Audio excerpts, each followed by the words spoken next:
நாடாளுமன்ற தேர்தலில் மக்களின் வாக்குகளை பெறுவதற்காக ஒவ்வொரு கட்சியினரும் பல்வேறு வாக்குறுதிகளை அளித்து தீவிர பரப்புரையில் ஈடுபட்டு வருகிறார்கள். தூத்துக்குடி தொகுதி அதிமுக வேட்பாளர் சிவசாமி வேலுமணியை ஆதரித்து அதிமுக முன்னாள் அமைச்சர் கடம்பூர் ராஜு பரப்புரை மேற்கொண்டார்.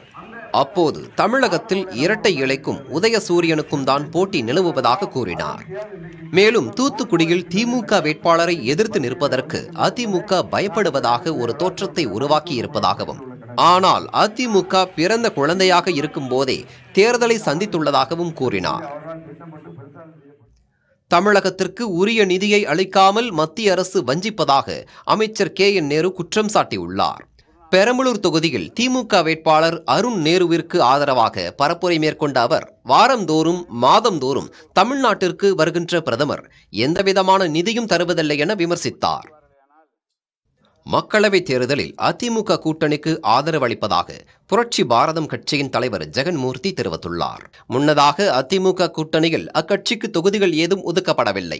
இதுகுறித்து சென்னையை அடுத்த பூந்தமல்லியில் செய்தியாளர்களை சந்தித்த ஜெகன்மூர்த்தி, அதிமுகவுடன் பயணிக்கலாம் என 90 விழுக்காடு தொண்டர்கள் தெரிவித்ததால் தேர்தலில் அதிமுக கூட்டணிக்கு ஆதரவு அளிப்பதாக கூறியுள்ளார்.